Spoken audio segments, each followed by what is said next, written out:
சிவபெருமான் சயன கோலத்தில் காட்சி கொடுக்கும் ரகசியம் தெரியுமா? பொதுவாக விஷ்ணுவை மட்டுமே சயன கோலத்தில் நாம் தரிசிப்பது வழக்கம். ஆனால் உலகிலேயே ஒரே ஒரு ஆலயத்தில் தான் சிவபெருமான் சயன கோலத்தில் அருள் பாலிக்கிறார். திருப்பார்கடலை கடைந்த போது உண்டான ஆலகால விஷத்தை விஷாபகரண மூர்த்தியாக அவதாரம் எடுத்து விழுங்கினார் சிவபெருமான். அதன் பிறகு பூலோகம் வந்த சிவபெருமானும் அன்னை பார்வதியும் ஓய்வு எடுப்பதற்காக ஓரிடத்தில் அமர்ந்தனர். அப்போது அந்த விஷத்தினால் ஏற்பட்ட மயக்கத்தை தணிக்க அன்னை பார்வதி தேவியின் மடியில் சிவபெருமான் சுருண்ட நிலையில் படுத்தார். இப்படி சிவபெருமான் சுருண்ட நிலையில் படுத்ததால் இந்த ஊருக்கு சுருட்டப்பள்ளி எனும் பெயர் வந்தது. மேலும் இங்கு உள்ள சிவபெருமான் பள்ளிக்கொண்டீஸ்வரர் எனும் பெயர் பெற்றார். மற்ற கோவில்களில் லிங்க வடிவில் காட்சி தரும் சிவபெருமான் இந்த இடத்தில் மட்டும் முழு வடிவமாக தனது அடியையும் முடியையும் தரிசிக்கும் வகையில் சயன கோலத்தில் காட்சி தருகிறார்.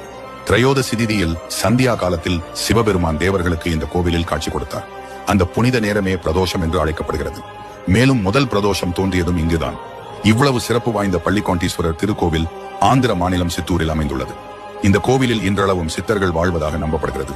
உங்களுக்கு பிடித்த சிவன் ஆலயத்தை கமெண்டில் கூறவும்.